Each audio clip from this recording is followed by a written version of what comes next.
Hi எல்லாருக்கும். ஒரு house ஒய்ஃபாக இருக்கிறது அப்படிங்கிறது ஈஸி இல்லை. காலைல கண்ணு திறந்ததுலேருந்து நைட்டு தூங்குற வரைக்கும் எல்லாரையும் நம்ம பார்த்துக்கிறோம். பட் பல நேரம் நம்மளை பார்த்துக்கவே நம்ம மறந்துடுறோம். சில பேர் எப்போதும் டயர்ட், சில பேர் எப்போதும் ஸ்ட்ரெஸ், சில பேர் என்னால் எதுவுமே சரியாக செய்ய முடியலன்னு ஃபீல் பண்ணுவாங்க. ஆனால் உண்மையிலே ஒரு ஹாப்பி ஹோம்க்கான ரீசன் அந்த வீட்டில் இருக்கும் ஒரு பீஸ்ஃபுல்லான உமன் தான். இந்த வீடியோவில் ஒரு ஹவுஸ் ஒய்ஃப் எப்படி பாசிட்டிவாகவும் ப்ரொடெக்டிவாகவும் பீஸ்ஃபுல்லாகவும் இருக்கலாம் அப்படிங்கிறத பற்றி தான் பார்க்க போகிறோம். நான் சொல்கிற இந்த 5 ஹேபிட்ஸையும் உங்கள் லைஃப்பில் நீங்கள் ஃபாலோ பண்ணிட்டு வாங்க. கண்டிப்பாக உங்களுக்கே ஸ்லோவாக சேஞ்சஸ் தெரியும். டிப் நம்பர் 1, பிளான் யுவர் டே.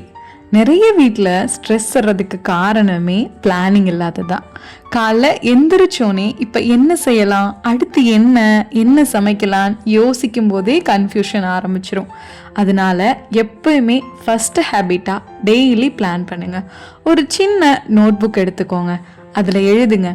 இன்றைக்கி என்ன சமைக்க போகிறீங்க, இன்றைக்கி என்ன க்ளீனிங் வேலை இருக்குது, குழந்தைங்களுக்கு என்ன செய்யணும், ஏதாவது முக்கியமான இடத்துக்கு போகணுமா, ஏதாவது இம்பார்ட்டண்ட்டான வேலை இருக்கா, அப்புறம் நம்மளோட செல்ஃப் கேர், இப்படி எல்லாத்தையுமே ஒரு லிஸ்ட் பண்ணி அதை எழுதி வைங்க. எல்லாத்தையுமே மைண்டில் வைக்க ட்ரை பண்ணாதீங்க. எல்லாத்தையும் எழுதுனீங்க அப்படின்னா நம்மளோட மைண்ட் ரொம்பவே லைட் ஆகும். இதனால நமக்கு நிறைய நேரம் ஸ்ட்ரெஸ்ஸும் குறையும். காலையில் எந்திரிச்சு இதை பிளான் பண்ணுறது சிரமமாக இருக்குது அப்படின்னா நீங்கள் முத நாள் நைட்டே ஃப்ரிட்ஜில் என்ன இருக்குது, வீட்டில் என்ன பொருள் இருக்குது இல்லைங்கிறத பார்த்து அதுக்கேற்ற மாதிரி குக்கிங் பிளான் எல்லாமே போட்டு வச்சுக்கோங்க. ஒரு ஃபங்க்ஷனுக்கு போகிறீங்க, குழந்தைங்க இருக்காங்க அப்படின்னா குழந்தைங்களுக்கு என்ன ட்ரெஸ்லாம் நம்ம போட போகிறோம், நம்ம என்ன ஆக்சசரிஸ்லாம் போட போகிறோம் அப்படிங்கிறத செப்பரேட்டாக தனியாக எடுத்து வச்சிட்டிங்க அப்படின்னா காலையில் குழந்தைங்களை கிளப்புறதுக்கும் சரி நம்ம கிளம்புறதுக்குமே ஈஸியாக இருக்கும். ஸ்கூலுக்கு போகிற வயசில் குழந்தைங்க இருக்காங்க அப்படின்னா ஸ்கூலுக்கு போய்கிட்டு இருந்தாலும் சரி அவங்களோட ட்ரெஸ்ஸஸ், யூனிஃபார்ம், சாக்ஸ், ஷூன்னு சொல்லிட்டு எல்லாத்தையுமே செப்பரேட்டாக ஒரு இடத்துல நீங்கள் எடுத்து வச்சிங்க அப்படின்னா பிள்ளைங்க அதை எடுத்து யூஸ் பண்ணுறதுக்கும் ஈஸியாக இருக்கும்.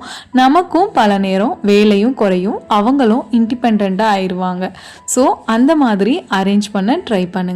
இந்த நோட்ல உங்களோட குழந்தைங்க, வீடுன்னு சொல்லிட்டு அது மட்டும் இல்லாமல் உங்களோட செல்ஃப் கேருமே நீங்கள் இன்க்ளூட் பண்ணிட்டீங்க அப்படின்னா உங்களுக்குமே ஒரு மோட்டிவேஷன் கிடைக்கும். இதோடு சேர்த்து நம்மளையும் பார்த்துக்கிறோம் அப்படின்னு சொல்லிட்டு இந்த மாதிரி தான் நான் ஒரு நோட் வாங்கி இதில் தான் டெய்லி என்னோட ரொட்டீன் எல்லாம் எழுதி மெயின்டைன் பண்ணிட்டு இருக்கேன். காலையில் எந்திரிச்சோடனே நம்மளோட டேவோட மூட் எப்படி இருக்கோ அதை வச்சு தான் அன்றைக்கி நாள் ஃபுல்லாகவே போகும். ஸோ காலைல எந்திரிச்சோடனே ஃபஸ்ட்டு வேலையாக நீங்கள் ஸ்க்ரீன் எல்லாத்தையுமே இழுத்து விட்டுட்டு விண்டோவை ஓப்பன் பண்ணி விட்டீங்க அப்படின்னா அங்கேருந்து வெயில் வரும், அது நமக்கு ஒரு ஃப்ரெஷ் ஃபீலிங்கை கொடுக்கும். ஒரு நல்ல காற்றுமே நம்ம மைண்டை ரிலாக்ஸாக வச்சுக்கிறதுக்கு ஹெல்ப் பண்ணும். நெக்ஸ்ட்டு பெட்டை அரேஞ்ச் பண்ணுங்கள். ரொம்ப காலையிலே பெட்ஷீட்லாம் மாற்றலைனாலுமே லைட்டாக அதை அரேஞ்ச் பண்ணி வச்சிங்க அப்படின்னா பார்க்குறதுக்கு கொஞ்சம் நீட்டாக இருக்கும், நமக்கும் ஒரு பிளசண்டான ஃபீலிங் கிடைக்கும். இந்த மாதிரி சின்ன சின்ன பழக்கம் தான் நமக்கு ஒரு பாசிட்டிவ் ஃபீலிங்கை காலையிலேயே கொடுக்கும். ஒரே நாளில் எல்லாத்தையும் பர்ஃபெக்டாக செய்யணும்னு ட்ரை பண்ணாதீங்க. ஒரு பீஸ்ஃபுல்லான ஹோம் தான் பர்ஃபெக்டான ஹோமை விட பெட்டர். பட் நம்ம இருக்க இடத்த கொஞ்சம் நீட்டாக வச்சுட்டோம் அப்படின்னா நம்ம மைண்டுமே ப்ளசண்ட்டாக இருக்கும். எல்லாத்தையுமே பர்ஃபெக்டாக பண்ணணும்னு நினைக்காம முடிஞ்ச அளவுக்கு நம்மளால் முடிஞ்சதை பண்ணுவோம்னு நினச்சி பண்ணுங்கள். எப்பயுமே ஒரு விஷயம் பண்ணுறதுக்கு டைம் பிளாக் பண்ணிக்கோங்க. ஒரு அரை மணி நேரத்தில் நான் இந்த வேலையை முடிச்சிடுவேன், இந்தந்த வேலையை இப்போ முடிச்சிடுவேன் அப்படின்னு சொல்லிட்டு ஒரு 30 மினிட்ஸ்னு பிரித்து செப்பரேட்டாக பண்ண ஆரம்பிங்க.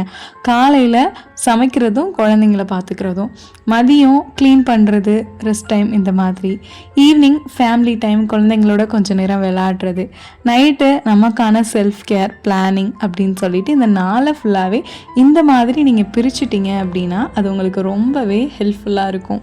Tip number 2, healthy lifestyle. Home மேக்கராக இருக்க நம்ம பண்ணுற பெரிய மிஸ்டேக் என்ன தெரியுமா?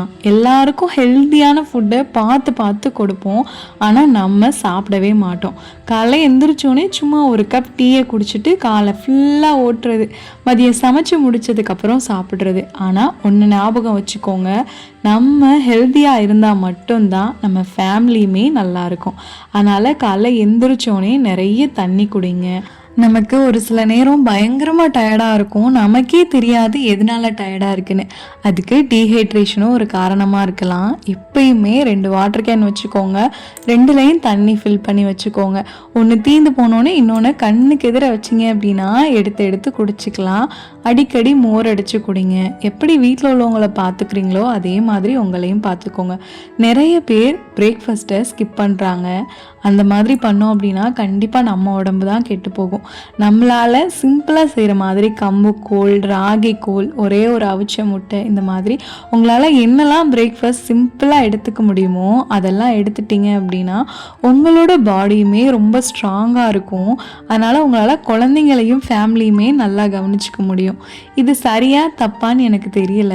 ஒரு சில நேரம் வீட்டில் உள்ள எல்லாருக்குமே நம்ம தோசை சுடும்போது டயர்டாயிடுவோம். கடைசி நமக்கு யாராவது சுட்டு கொடுப்பாங்களான்னு யோசிச்சுட்டு இருப்போம். அப்போது வேண்டா விருப்பா ஒரு தோசை இல்லை 2 தோசையை சுட்டுட்டு வந்துடுவோம், நமக்கு பசியே அடங்கிடும். ஆனால் நான் இப்போலாம் தோசையெல்லாம் சுடுற மாதிரி இருந்துச்சு அப்படின்னா ஃபஸ்ட்டு நான் சுட்டு சாப்பிட்ருவேன். சாப்பிட்டு தெம்பாயிட்டு அப்புறம் தான் வீட்டில் உள்ளவங்களுக்கு போட்டு கொடுக்குறேன். இந்த மாதிரி பண்ணும்போது எனக்கு டயர்டாகாமல் இருக்குது. அதே நேரம் கடைசியாக நான் சுட்டு சாப்பிடணுங்கிற எண்ணமும் இல்லாமல் இருக்குது. நம்ம என்னதான் வீட்டு வேலை எல்லாமே பண்ணிக்கிட்டே இருந்தாலும் கண்டிப்பாக நம்ம பாடிக்குமே சில மூமெண்ட்ஸ் தேவைப்படுது. ஸோ காலைல எந்திரிச்சோன்னே கொஞ்ச நேரம் வாக்கிங் போங்க. நம்மளால் வெளியில் போக முடியல அப்படின்னா வீட்டுக்குள்ளேயே போங்க, இல்லை மொட்டை மாடியில் போங்க. இது நம்மளோட வெயிட் லாஸுக்குமே ஹெல்ப் பண்ணும். நம்மள நிறைய பேர் காலைல எந்திரிச்சோன்னே நைட்டு தூங்குறதுக்கு முன்னாடின்னு சொல்லி முக்கியமான நேரத்தில் எல்லா நேரமே ஃபோனை ஸ்க்ரோல் பண்ணிக்கிட்டே இருப்போம். ப்ராப்பரான ஸ்லீப்பிங் இல்லை அப்படின்னா நமக்கு அதிகமாக கோபம் வரும், ஸ்ட்ரெஸ் வரும். காலைல தூங்கி எந்திரிச்சாலும் ஒரே அலுப்பாக இருக்க மாதிரி இருக்கும். அதனால் நல்ல தூக்கம் முக்கியம். ஸோ எப்பயுமே லேட் நைட்டில் ஃபோனை ஸ்க்ரால் பண்ணுறதை நிப்பாட்டிடுங்க. இதுதான் நம்மளோட மைண்டையும் பாடியையும் ஹெல்த்தியாக வச்சுக்கும்.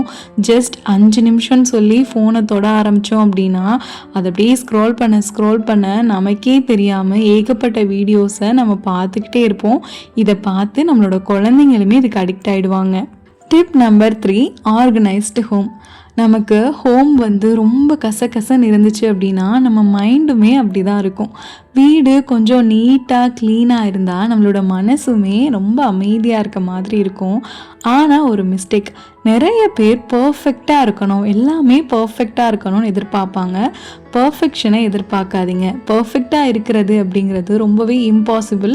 பட் ஆர்கனைஸ்டாக க்ளீனாக டெய்லி ஒரு 10 நிமிஷம் ரூலை ஃபாலோ பண்ணி நீங்கள் ஈஸியாக க்ளீன் பண்ணலாம். ஒரே நேரத்தில் மொத்த வீட்டையும் க்ளீன் பண்ணாதீங்க, அது நம்மளை ரொம்பவே டயர்டாக்கிடும். உங்களுக்கு பிடிச்ச மியூசிக்கை கேட்டுக்கிட்டே 10 நிமிஷம் பெட்ரூம், 10 நிமிஷம் கிச்சன், 10 நிமிஷம் ஹால் அப்படின்னு சொல்லிட்டு அப்படியே க்ளீன் பண்ண ஸ்டார்ட் பண்ணிங்கன்னா வேலை பார்க்குற அலுப்பே உங்களுக்கு தெரியாது. Next declutter. நம்ம வீட்டில் யூஸ் பண்ணாத பொருள் ஏகப்பட்டது இருக்கும். குழந்தைங்க இருக்க வீட்டில் சொல்லவே வேணாம். டெய்லி ஒரு நாள் பெட்ரூம், ஒரு நாள் ஹால், ஒரு நாள் கிச்சன் சொல்லிட்டு இந்த மாதிரி தேவையில்லாத ஐட்டத்தெல்லாம் நீங்கள் எடுத்துக்கிட்டே வந்தீங்க அப்படின்னா நிறைய பொருள் இல்லாதப்ப நம்ம யூஸ் பண்ணுற, நம்ம பார்க்குற அந்த இடமே ரொம்ப நீட்டாக க்ளீனாக இருக்கிற மாதிரி இருக்கும். Tip number 4, self care, skin care, hair care. மொத்தத்தில் நமக்கான கொஞ்சம் நேரம்னு வச்சுக்கோங்களேன். பல பேர் என்ன நினைக்கிறாங்க அப்படின்னா நான் எனக்காக டைம் எடுத்துக்கிட்டேன் அப்படின்னா அது சுயநலமாக இருக்குமோ அப்படின்னு சொல்லிட்டு நினைக்கிறாங்க. ஆனால் கண்டிப்பாக கிடையாது. செல்ஃப் கேர் அப்படிங்கிறது செல்ஃபிஷ் கிடையாது. அது ஒரு நெசசரி, நமக்கான ஒரு தேவை. நம்மளையும் பார்த்துக்கணும் இல்லையா? நம்ம ஹாப்பியாக இருந்தால் தான் நம்ம ஃபேமிலியுமே ஹாப்பியாக இருக்கும். ஸோ சின்ன சின்ன ஸ்கின் கேர், ஒரு ஃபேஸ் வாஷாக இருக்கலாம், ஒரு மாய்ஸ்சரைசராக இருக்கலாம், ஒரு சன்ஸ்க்ரீனாக இருக்கலாம், ஒரு சின்ன ஃபேஸ் பேக்காக இருக்கலாம், போதுமான அளவு தண்ணி குடிக்கலாம். எனக்கு என்ன, நான் வெளியவா போக போகிறேன், வீட்டில் தானே இருக்கேன் அப்படின்னு நினச்சிட்டு நைட்டியோடையே சுற்றாமல் வீட்டில் இருந்தாலும் நம்மக்கிட்ட இருக்க ட்ரெஸ்லேயே நீட்டான ட்ரெஸ்ஸை போட ஆரம்பிங்க. நைட்டிலே இப்போ நிறைய வெரைட்டிஸ்லாம் வர ஆரம்பிச்சிருச்சு. அது நமக்கு ஒரு தனி கான்ஃபிடென்ஸை கொடுக்கும். Tip number 5, mental peace. ஒரு ஹோம் மேக்கராக நம்ம மைண்டு பீஸ்ஃபுல்லாக இருந்தால் மட்டும்தான் அந்த வீடு முழுக்க ரொம்ப பாசிட்டிவான எனர்ஜி இருக்கும். அதுக்கு ஃபஸ்ட்டு நம்ம என்ன பண்ணணும் தெரியுமா? நம்மளை யாரோடையும் நம்ம கம்பேர் பண்ணிக்கக்கூடாது. மற்றவங்களோட லைஃபோட நம்ம கம்பேர் பண்ணும்போது கண்டிப்பாக நமக்கு நிம்மதியே இருக்காது. ஒவ்வொரு வீட்டில் இருக்கவங்களுக்கும் ஒரு விதமான ப்ராப்ளம் இருக்க தான் செய்யும். அதனால் யாரோடையும் உங்களை கம்பேர் பண்ணிக்காதீங்க. பாசிட்டிவாக யோசிங்க. உங்களால் முடியும், நான் நல்லா மேனேஜ் பண்ணி பண்ணிகிட்டு இருக்கேன் அப்படின்னு சொல்லிட்டு உங்களுக்கு நீங்களே மோட்டிவேட் பண்ணிக்கோங்க. எல்லாத்தையும் மனசில் போட்டுக்கிட்டே இருக்காதீங்க. சில புது விஷயங்களையும் கற்றுக்கோங்க. அமைதிங்கிறது நமக்கு ரொம்ப முக்கியம். டெய்லி என்னென்ன நம்மக்கிட்ட இருக்கோ அதுக்கு கிராட்டிடியூடோட தேங்க்ஃபுல்லாக இருங்க. நம்மக்கிட்ட என்ன இருக்கோ, ஒரு வீடு இருக்கா, அப்படி வீடில் ஒரு வாடகை வீடாவது இருக்கா, நமக்குன்னு குடும்பம் இருக்குது, நமக்கு இன்றைக்கி சாப்பிட்றதுக்கு சாப்பாடு இருக்குன்னு சொல்லி எல்லா விஷயத்துக்குமே ஒரு நன்றி உணர்வோடு இருங்க. உங்கள் லைஃபுக்கு ஏற்ற மாதிரி உங்களை மோட்டிவேட் பண்ணுற மாதிரி டெய்லி ஏதாவது ஒரு புக்கை ஒரு 20 நிமிஷம் படிங்க. இதனால் உங்கள் மனசு ஒரு அமைதியாக நிதானமான நிலைக்கு போகும். எது ரியாலிட்டி அப்படிங்கிறத உங்களுக்கு புரிய வைக்கும். இந்த வீடியோ உங்களுக்கு பிடிச்சிருக்கும்னு நினைக்கிறேன். நான் சொன்ன கருத்தில் எது உங்களுக்கு ரொம்ப பிடிச்சிருந்துச்சுன்னு கமெண்ட்டில் சொல்லுங்கள். ஒரு லைக் பண்ணி சப்ஸ்கிரைப் பண்ணி சப்போர்ட் பண்ணுங்கள்.